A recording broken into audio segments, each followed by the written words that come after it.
ఇప్పుడు నేను వెళ్ళమంటున్నాను. వెళ్ళండి. ఎలా వెళ్తాం? అల్లుడు గారు ఇంట్లో లేరు కదా. ఆయన వచ్చాక చెప్పి ఆయన వెళ్ళమంటేనే వెళ్తాం. అల్లు లేదు, గిళ్ళు లేదు. మర్యాదగా ఇంట్లో నుంచి బయటికి పోండి. అలా ఎందుకు వెళ్తాం? అల్లుడు గారు వచ్చేదాకా వెళ్ళం. కుదరదు. మీరేదో మంచి వాళ్ళు అనుకున్నాను. రాక రాక నా ఇంటికి నా బంధువులు వచ్చారని సంతోషించాను. తీరా చూస్తే రా బంధువులై కూర్చున్నారు. ఏంటి స్నేహ ఇష్టం వచ్చినట్టు మాట్లాడుతున్నావు? అది నీ చెల్లెలు. చెల్లెలనే ఇంతవరకు ఓపిక పట్టాను, కానీ అది నా కొంపకి ఎసరు పడుతుంది. స్నేహ,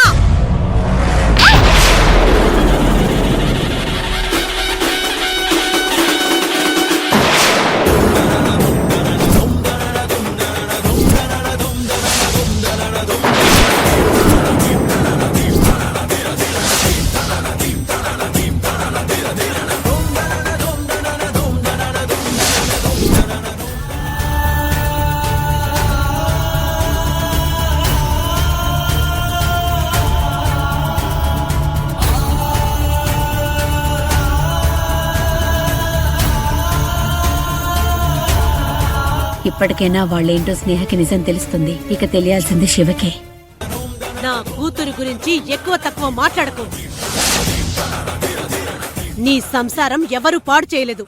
నీ మాటలతో చేతలతో నువ్వే పాడు చేసుకుంటున్నావు.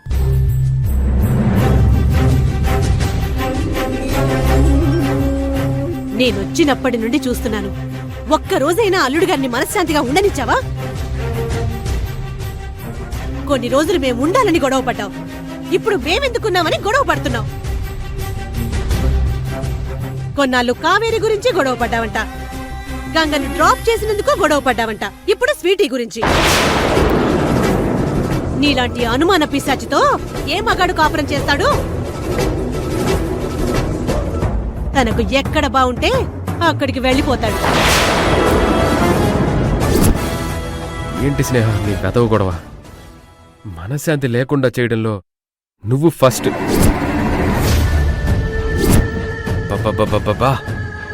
పొద్దునే గొడవ మొదలు పెట్టావా? రోజు రోజుకి నీ టార్చర్ భరించలేకపోతున్నాను. ఈ ఇంట్లో ఉండటం కంటే ఎక్కడికైనా వెళ్ళిపోవడం మంచిది.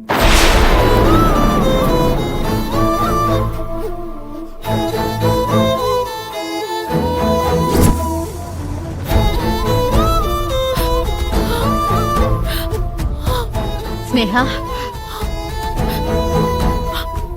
అమ్మా,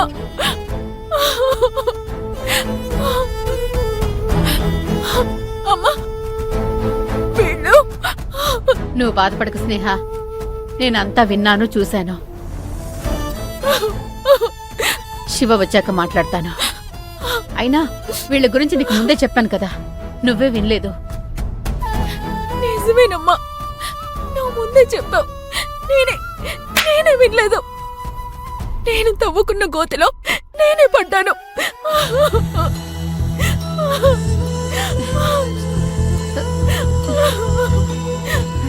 స్నేహ,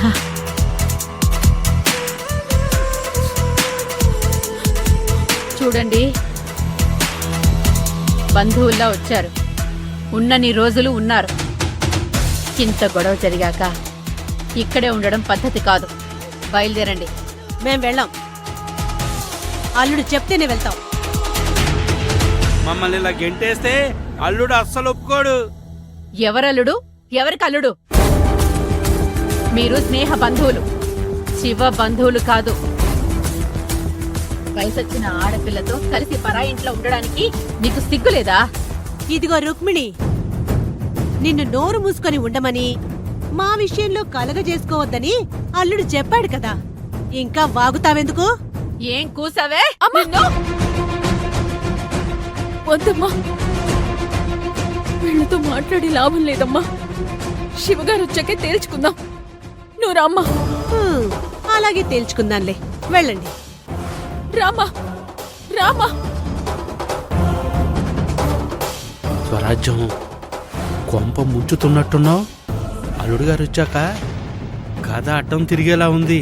అడ్డం లేదు, నిలువ లేదు. అల్లుడు రాని వీళ్ళిద్దరి సంగతి తేల్చేస్తాను. అయితే ఓకే.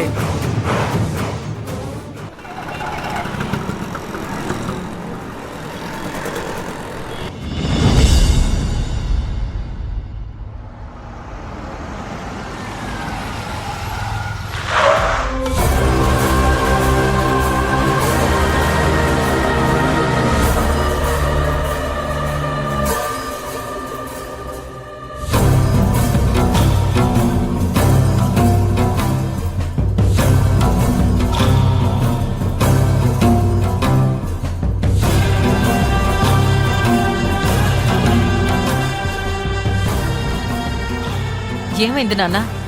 అనుకున్నదంతా అయిందమ్మా. ఆ యమజ కావేరిని బ్లాక్మెయిల్ చేస్తుంది.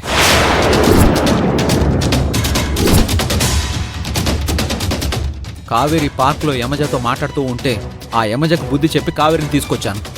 కావేరి, నువ్వు పొద్దుటే అంత కంగారుగా వెళ్ళింది యమజన్ చూడ్డానికా? చెప్పు, ఏం జరిగింది? ఎందుకు యమజకు భయపడుతున్నావు? అవును పొన్ను, అది మనల్నెవరిని ఏం చేయలేదు.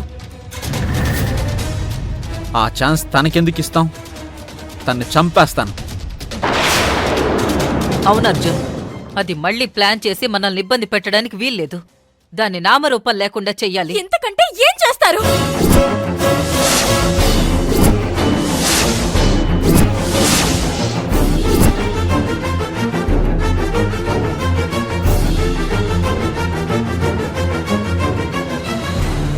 మీ అబ్బాయి తనకి బ్రతకే లేకుండా చేశారు.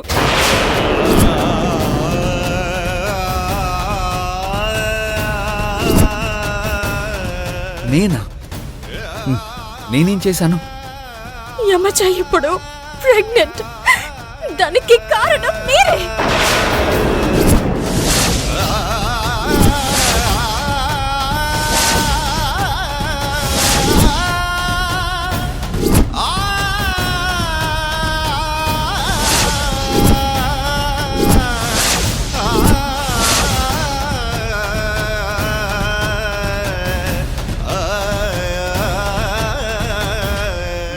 చెప్పాను కదా, ఆ మాయలు మరి ఏదో ఒక ప్లాన్ చేస్తుందని. ఇలా చెప్పి నిన్ను బ్లాక్మెయిల్ చేస్తుందన్నమాట. అవునన్ని, ఇదంతా ఆ యమజ ప్లానే. అర్జున్ బాబు వల్ల తను ప్రెగ్నెంట్ అయ్యానని, పోలీసుల దగ్గరికెళ్తానని, మన కుటుంబం పరువు తీస్తానని కావేరిని బెదిరిస్తుందని. కావేరి, నాకు తెలిసి నేను ఏ తప్పు చేయలేదు. ఆ యమజ ప్రెగ్నెన్సీకి నాకు ఏ సంబంధం లేదు. కరెక్ట్ అర్జున్ బాబు. నిజంగా ప్రెగ్నెంట్ అయితే ఫస్ట్ నైట్ కోసం ఎందుకంత తొందరపడుతుంది?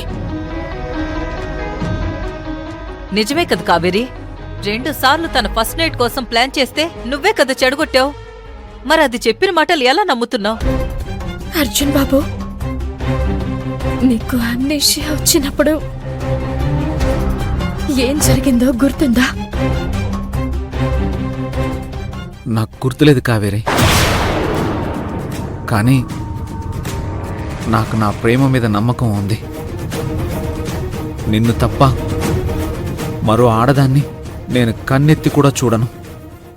మామూలుగా అయితే మీరు చెప్పింది నిజమే అర్జున్ బాబు, కానీ ఆ టైంలో మీరు యమజనే మీ భార్య అనుకున్నారు.